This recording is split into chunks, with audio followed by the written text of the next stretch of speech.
তাহলে হিংসা নিন্দা পরিত্যাগ করে আমরা কি করব? শুধু কৃষ্ণ নাম করব, শুধু হরির নাম করব।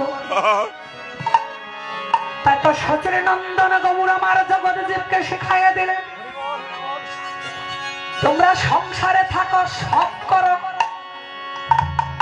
গান্ধারী বলেছিল আমি সংসারে থাকবো, স্বামীর ঘর করব, সব করব, কিন্তু স্বামীর মুখ দর্শন করব না। এবার কেমন স্ত্রী? কেন বলেছিলেন কথাটা? গান্ধারী সংসারে থাকবেন, সংসারে সব করবেন, কিন্তু স্বামীর মুখ দর্শন করবেন না। এবার কেমন স্ত্রী? না সহধর্মিনী, না বউ, যাই কিছু বলেন আপনারা। যে মানুষটা কৃষ্ণ ভক্ত হয় না,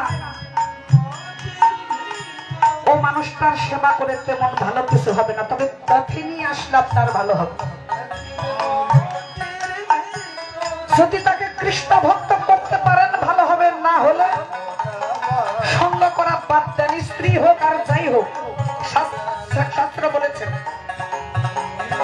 বিদুর গান্ধারীকে বলেছিল বৌদি তুমি চোখ পাতলে কেন? গান্ধারী চোখ পেতে রাখতেন। ধৃতরাষ্ট্র অন্ধ, বউ যদি অন্ধ হয় তাহলে এক অন্ধ আর এক অন্ধকে পথ ছিনিয়ে নিয়ে যেতে পারে, যদি টেনে নিতে হয়। স্বামী ধৃতরাষ্ট্র অন্ধ, তার স্ত্রীও যদি অন্ধ হয়, কে কাকে টেনে নিবে? বিদুর যখন বললেন বৌদি তুমি চোখ পাতলে কেন, বললেন আমি এমনিতেই চোখ পাতিনি, তোমার দাদার জন্য বেঁধেছি, আমি সংসারে থাকবো তোমার দাদা। ধৃতরাষ্ট্র ঘাড় ধাক্কা দিয়ে গান্ধারীকে ঘর থেকে বের করে দিয়েছিল। ভালো একটা কথা বলেছিল। গান্ধারী স্বামী ধৃতরাষ্ট্রকে বলেছিল স্বামী তোমার হাতে ধরে পায়ে পড়ি, তুমি কৃষ্ণের বিপক্ষে যায় না স্বামী, তোমার শতপুত্র নিধন হয়ে যাবে।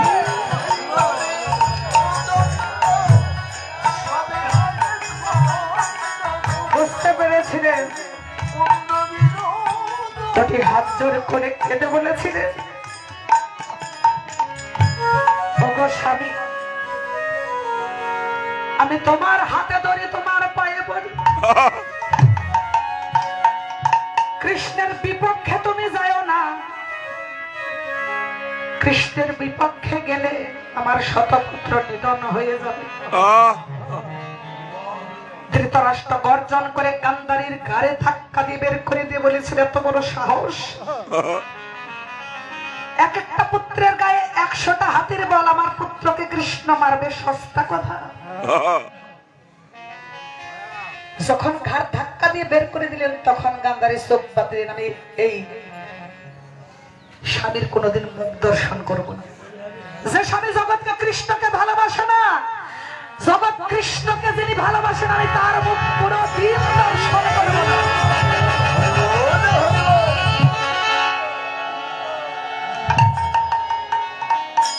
স্ত্রীকে অর্ধাঙ্গিনী বলা হয়।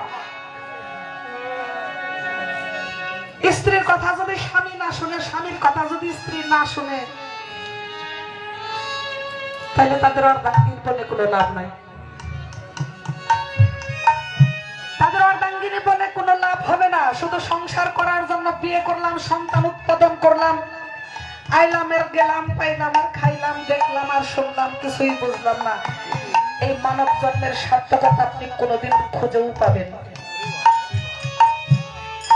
তাই সময় থাকতে হেঁটে যাও, সম্ভব থাকতে তুমি রেখে দাও। গান্ধারী কথাটা বলেন। সম্ভব দিদি, টাকা পয়সা ঘর বাড়ি অন্য কিছু না। দিদি গান্ধারী কথাটা বলেন।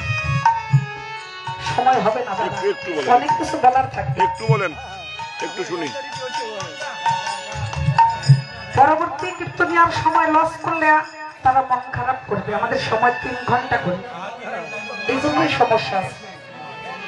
যাই হোক, আমাদের হাতে তো সময় থাকে অনেক। আমরা যারা কীর্তন করি আপনারা ডাকলেই আসবো, আসবো না? শুধু ডাকা, ডাকের অপেক্ষায় থাকে।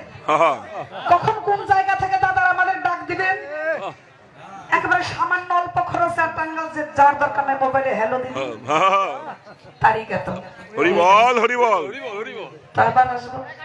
আবার দেখা হবে আবার বলবো আরে কি করে টাকা ওনার ফেরবো আবার টাকা ছাড়া যে জীবন চলে না চলে না হ্যাঁ হ্যাঁ না, না। আপনি বলেন বলেন হরে বলেন। কৃষ্ণ জয় রাধে।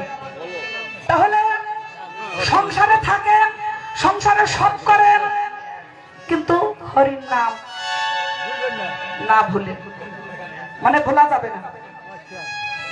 এটাই আমাদের চিরন্তন সত্য কথা। এই হরি নামই পারের সম্বল হবে। হ্যাঁ হ্যাঁ তাই তো সচে নন্দন শ্রীধাম নবদ্বীপে এই জগৎ জীবের প্রতি করুণা করে বা খেলা খেলবে তবে খেলায় দিন বিনোদন খেলা বাহ বাহ বাহ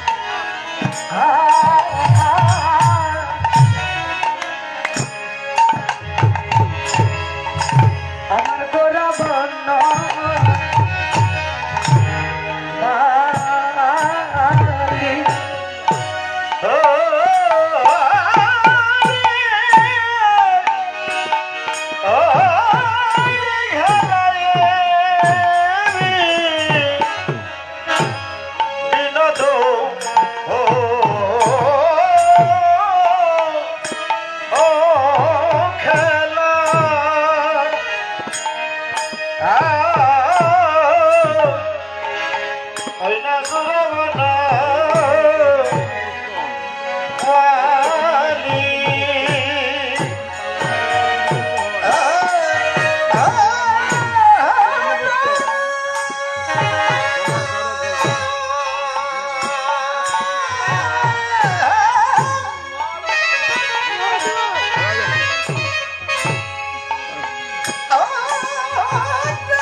গোরা বর্ণ